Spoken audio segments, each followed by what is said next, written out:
Test 2. This is the Ielts listening test. You will hear a number of different recordings and you will have to answer questions on what you hear. There will be time for you to read the instructions and questions and you will have a chance to check your work. All the recordings will be played once only. The test is in 4 parts.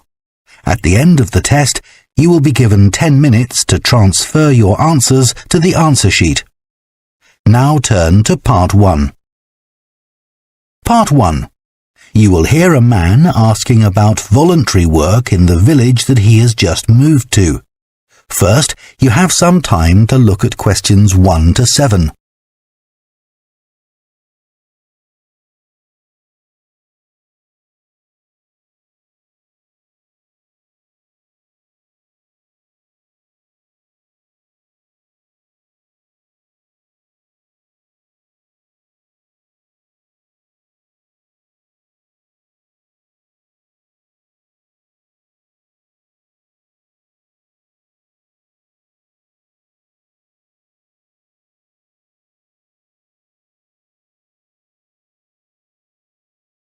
Now listen carefully and answer questions 1 to 7. Hello, Jane Fairbank speaking. Oh, good morning. My name's Frank Pritchard. I've just retired and moved to Southoe. I'd like to become a volunteer, and I gather you coordinate voluntary work in the village? That's right. What sort of thing could I do? Well, we need help with the village library. We borrow books from the town library, and individuals also donate them. So one thing you could do is get involved in collecting them, if you've got a car, that is. Yes, that's no problem. The times are pretty flexible, so we can arrange it to suit you. Oh, another thing is the records that we keep of the books we're given, and those we borrow and need to return to the town library. It would be very useful to have another person to help keep them up to date. Right. I'm used to working on a computer. I presume they're computerized? Oh, yes. Is the library purpose-built? I haven't noticed it when I've walked around the village. No, we simply have the use of a room in the village hall. The West Room. It's on the left as you go in. Oh, I must go and have a look inside the hall. Yes, it's a nice building. Do you run a lunch club in the village for elderly people? I know a lot of places do. Yes, we have a very successful club. I could help with transport, if that's of any use. Oh, definitely. People come to the club from neighbouring villages, and we're always in need of more drivers. And does the club have groups that focus on a particular hobby too? I could get involved in 1 or 2, particularly if there are any art groups. Excellent. I'll find out where we need help and get back to you. Fine. What about help for individual residents? Do you arrange that at all? Yes, we do it as a one-off. Oh, in fact, there's Mrs. Carroll. She needs a lift to the hospital next week, and we're struggling to find someone. When's her appointment? On Tuesday. It would take the whole morning. I could do that? Oh, that would be great. Thank you. And also next week, we're arranging to have some work done to Mr. Salisbury's house before he moves, as he isn't healthy enough to do it himself. We've got some people to decorate his kitchen, but if you could do some weeding in his garden, that would be wonderful. OK, I'd enjoy that. And presumably the day and time are flexible? Oh, yes. Just say when would suit you best, and we'll let Mr. Salisbury know. Good.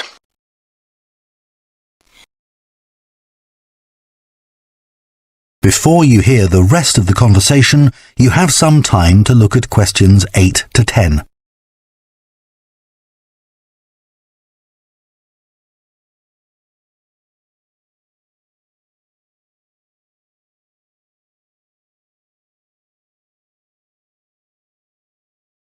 Now listen and answer questions 8 to 10.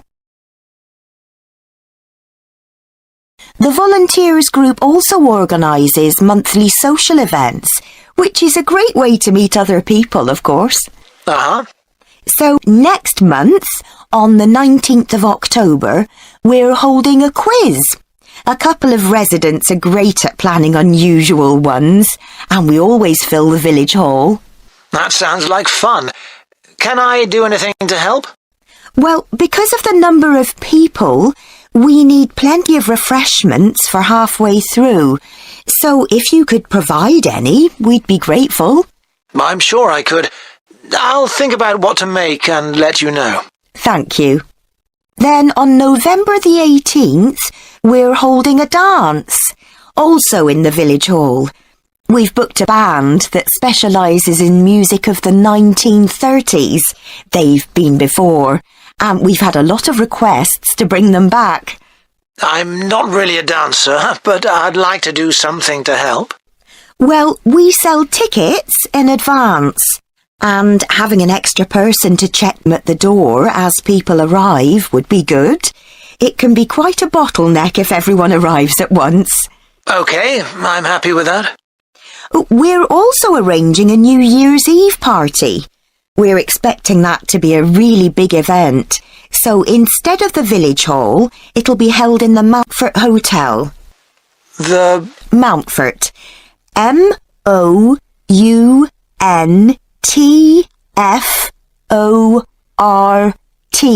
Hotel. It isn't in Southoe itself, but it's only a couple of miles away. The hotel will be providing dinner, and we've booked a band. The one thing we haven't got yet is a poster. That isn't something you could do by any chance, is it? Well, actually, yes. Before I retired, I was a graphic designer, so that's right up my street. Oh, perfect. I'll give you the details, and then perhaps you could send me a draft? Of course. That is the end of part 1. You now have half a minute to check your answers to part 1.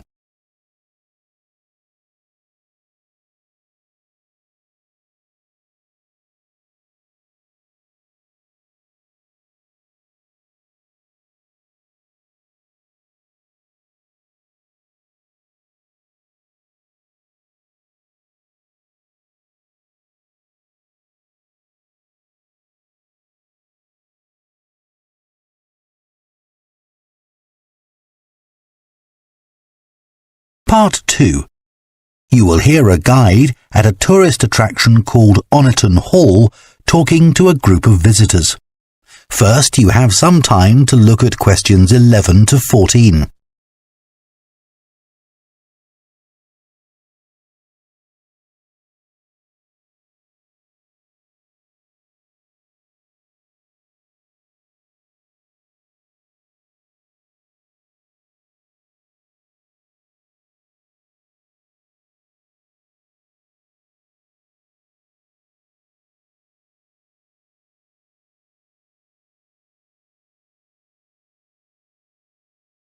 Now listen carefully and answer questions 11 to 14. Good morning, and welcome to Oniton Hall, one of the largest estates in the area. My name's Nick, and I'm one of the guides. I'll give you a brief introduction to the estate while you're sitting down, and then we'll walk round. The estate consists of the house, gardens, parkland and farm, and it dates back to the 14th century. The original house was replaced in the late 17th century, and of course it has had a large number of owners.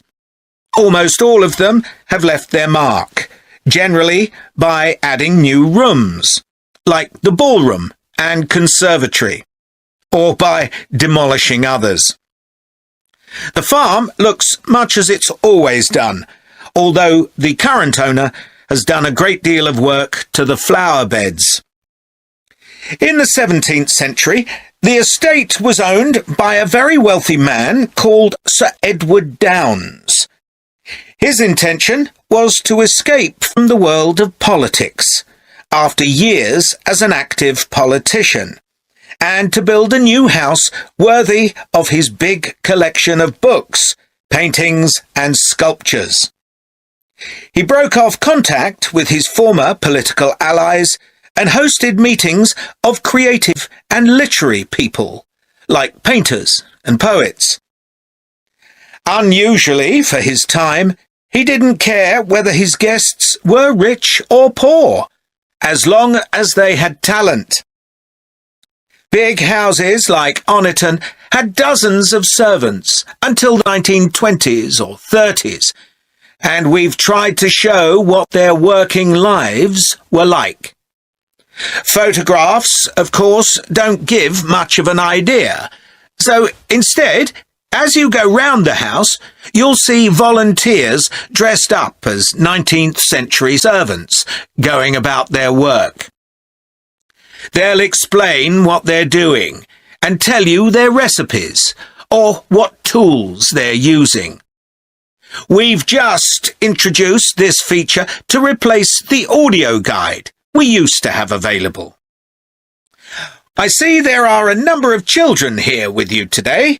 Well, we have several activities specially for children, like dressing up in the sorts of clothes that children wore in the past. And as it's a fine day, some of you will probably want to play in the adventure playground. Our latest addition is child-sized tractors that you can drive around the grounds. Before you hear the rest of the talk, you have some time to look at questions 15 to 20.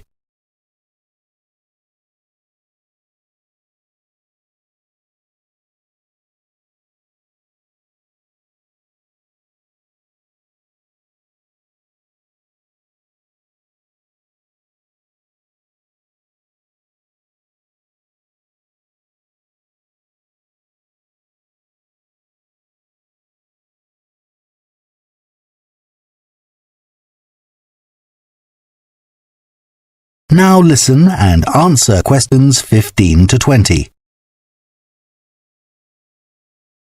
We'll also be going into the farm that's part of the estate, where there's plenty to do.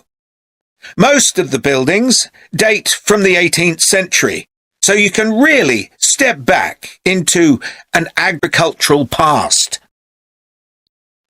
Until recently, the dairy was where milk from the cows was turned into cheese. It's now the place to go for lunch, or afternoon tea, or just a cup of coffee and a slice of homemade cake. The big stone building that dominates the farm is the large barn, and in here is our collection of agricultural tools.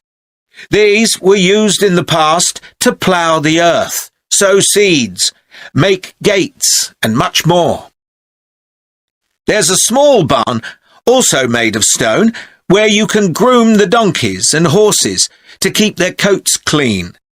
They really seem to enjoy having it done, and children love grooming them. The horses no longer live in the stables, which instead is the place to go to buy gifts, books, our own jams and pickles, and clothes and blankets made of wool from our sheep. Outside the shed, which is the only brick building, you can climb into a horse-drawn carriage for a lovely, relaxing tour of the park and farm. The carriages are well over 100 years old. And finally, the parkland, which was laid out in the 18th century with a lake and trees that are now well established. You'll see types of cattle and sheep that are hardly ever found on farms these days. We're helping to preserve them, to stop their numbers falling further. OK, well, if you'd like to come with me, we will start. That is the end of part 2. You now have half a minute to check your answers to part 2.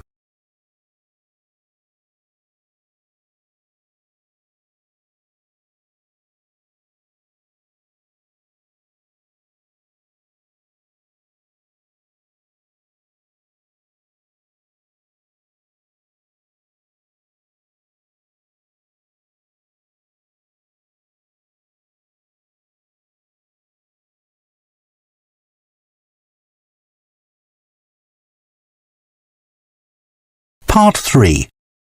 You will hear 2 theatre studies students discussing stage and screen performances of Shakespeare's play Romeo and Juliet. First, you have some time to look at questions 21 and 22.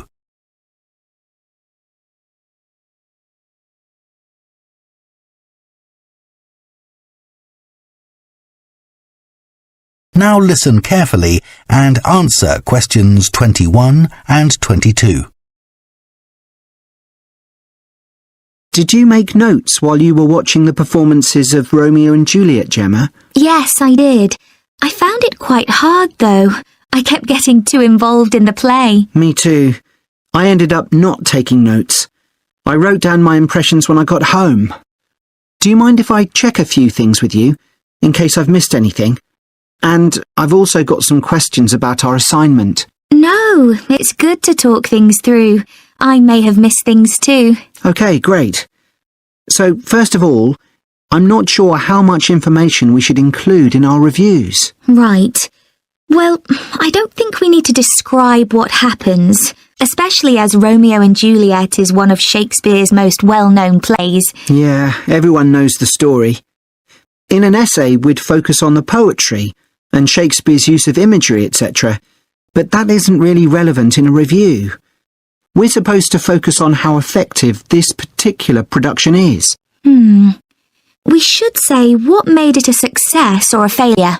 And part of that means talking about the emotional impact the performance had on us. I think that's important. Yes, and we should definitely mention how well the director handled important bits of the play, like when Romeo climbs onto Juliet's balcony. And the fight between Mercutio and Tybalt. Yes. It would also be interesting to mention the theatre space and how the director used it, but I don't think we'll have space in 800 words. No, okay. That all sounds quite straightforward. Before you hear the rest of the discussion, you have some time to look at questions 23 to 30.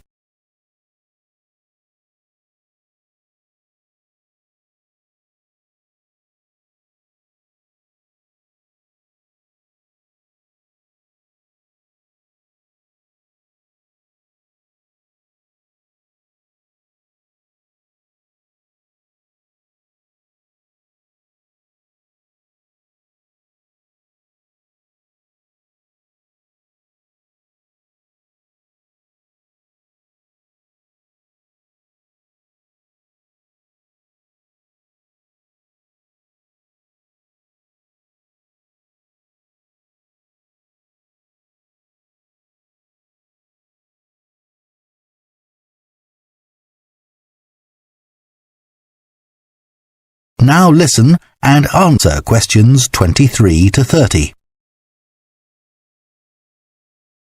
So, what about the Emporium Theatre's production of the play?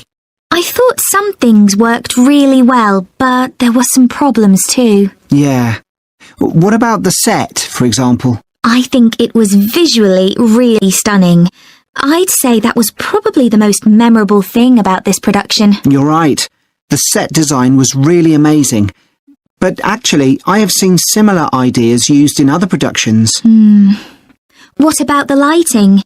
Some of the scenes were so dimly lit it was quite hard to see. I didn't dislike it. It helped to change the mood of the quieter scenes. That's a good point. What did you think of the costumes? I was a bit surprised by the contemporary dress, I must say. Yeah, I think it worked well, but I'd assumed it would be more conventional. Me too. I liked the music at the beginning, and I thought the musicians were brilliant, but I thought they were wasted because the music didn't have much impact in Acts 2 and 3. Yes, that was a shame. One problem with this production was that the actors didn't deliver the lines that well. They were speaking too fast. It was a problem, I agree. But I thought it was because they weren't speaking loudly enough, especially at key points in the play. I actually didn't have a problem with that. It's been an interesting experience watching different versions of Romeo and Juliet, hasn't it? Definitely. It's made me realise how relevant the play still is. Right. I mean, a lot's changed since Shakespeare's time, but in many ways nothing's changed. There are always disagreements and tension between teenagers and their parents. Yes, that's something all young people can relate to, more than the violence and the extreme emotions in the play. How did you find watching it in translation? Really interesting. I expected to find it more challenging, but I could follow the story pretty well. I stopped worrying about not being able to understand all the words and focused on the actors' expressions. The ending's pretty powerful. Yes, that somehow intensified the emotion for me.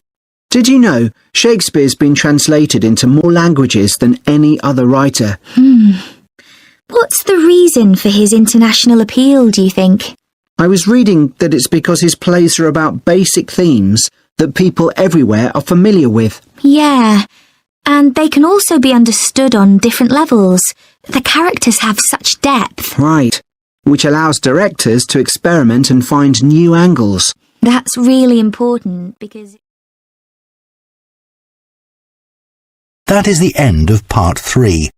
You now have half a minute to check your answers to part 3.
Part 4. You will hear a lecturer on a languages course talking about the impact of digital technology on Icelandic, the native language of Iceland. First, you have some time to look at questions 31 to 40.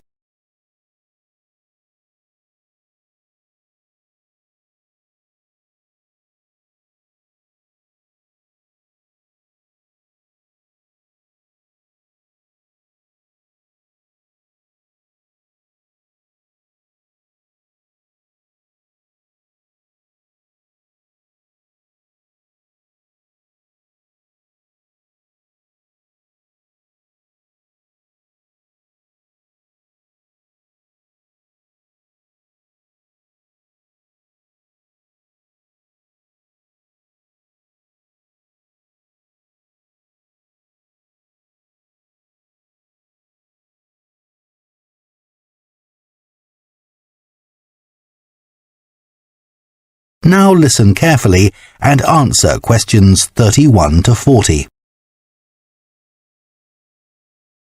Right, everyone, let's make a start. Over the past few sessions, we've been considering the reasons why some world languages are in decline. And today I'm going to introduce another factor that affects languages, and the speakers of those languages, and that's technology, and in particular, digital technology.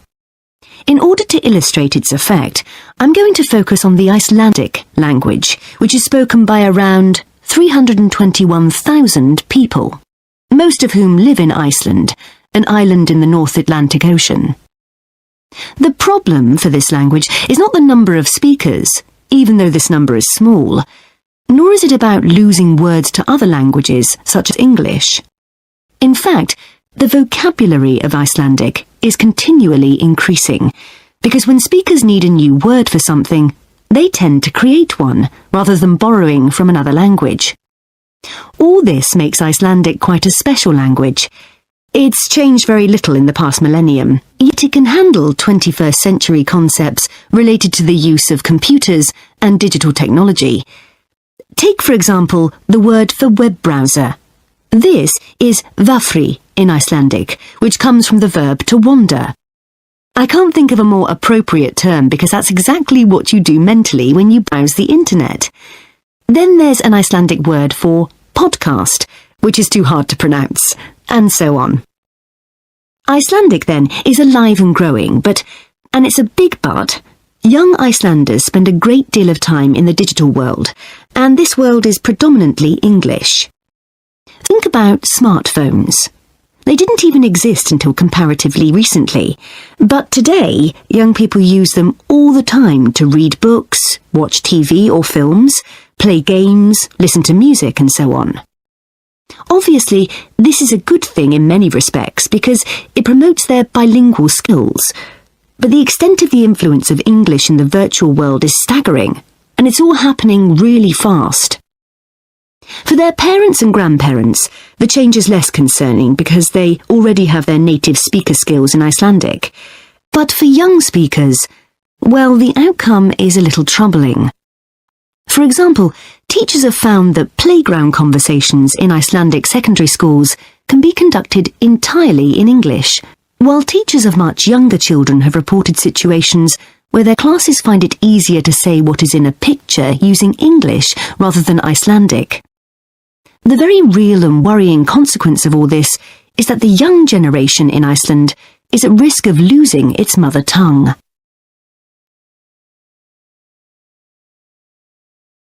Of course, this is happening to other European languages too.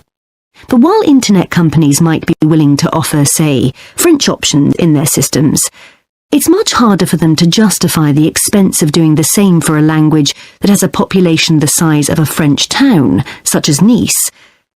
The other drawback of Icelandic is the grammar, which is significantly more complex than in most languages. At the moment, the tech giants are simply not interested in tackling this. So, what is the Icelandic government doing about this? Well, large sums of money are being allocated to a language technology fund that it is hoped will lead to the development of Icelandic-sourced apps and other social media and digital systems. But clearly this is going to be an uphill struggle. On the positive side, they know that Icelandic is still the official language of education and government. It has survived for well over 1,000 years, and the experts predict that its future in this nation-state is sound and will continue to be so. However, there's no doubt that it's becoming an inevitable second choice in young people's lives. This raises important questions.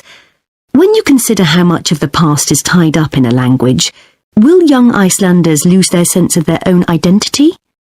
Another issue that concerns the government of Iceland is this. If children are learning two languages through different routes, neither of which they are fully fluent in, will they be able to express themselves properly? That is the end of part 4. You now have 1 minute to check your answers to part 4.